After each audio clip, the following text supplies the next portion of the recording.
এই একটা অঙ্ক ছিল। এবারে দেখো এল সমান 61 দেওয়া আছে, F1 সমান আছে 4, F2 সমান দেওয়া আছে 3 এবং H সমান দেওয়া আছে 10।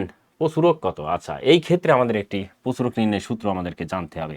আমি এখানেই লিখলাম যে প্রচুরক, প্রচুরক সমান, সূত্রটা বসাচ্ছি এল প্লাস F1/F1 যোগ F2 গুণ H। ওকে, এই জায়গাটা আমরা একটা কাজ করব, আমরা যদি এখান থেকে নেই এটি তাহলে মনে হয় সুবিধা হয়। হ্যাঁ, একটা কাজ করব, সেটি হচ্ছে এই প্রত্যেকটা মান আমরা এভাবে আলাদা করে বসাবো।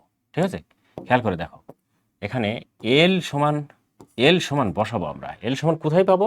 এই জিনিসটা একটা বুঝতে হবে যে যেই শ্রেণীতে মধ্যক অবস্থিত সেখানে এল থাকে।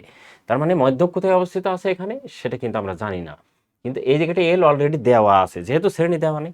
এল সমান দেওয়া আছে কত? 61। আর কি আছে? F1 সমান দেওয়া আছে কত? 4। আর F2 সমান দেওয়া আছে কত? 3। আর H সমান দেওয়া আছে কত? 10। আমাদেরকে বের করতে কি বলছে? প্রচুরক কত। এই সরাসরি এখানে মান বসিয়ে দিতে হবে।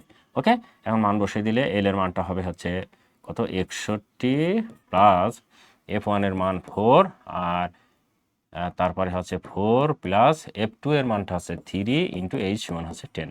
এটা ক্যালকুলেশন করে ফেলবো, অঙ্ক হয়ে যাবে।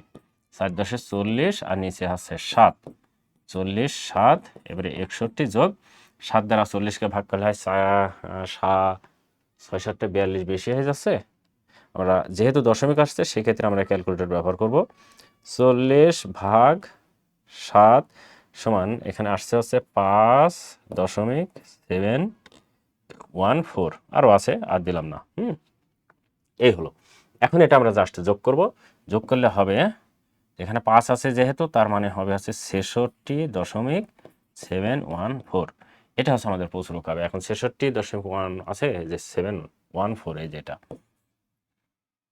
শিক্ষার্থী বন্ধুরা, বুঝতে কি পারছো? বুঝতে না পারলে বলবা। এটা হচ্ছে আমাদের মনে রাখতে হবে যে এই যে এখানে যে সূত্রটা দেওয়া আছে আমাদের, এই যে এটা, এই যে সূত্রটা দেওয়া আছে না, এই সূত্রটা জাস্ট আমাদেরকে মনে রাখতে হবে।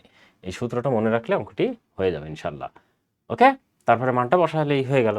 এটা একটা অঙ্ক ছিল। এটা অঙ্কটি ছিল হচ্ছে কত? দিনাজপুর বোর্ড 2025, দিনাজপুর বোর্ড 2025-এর আরেকটি অঙ্ক।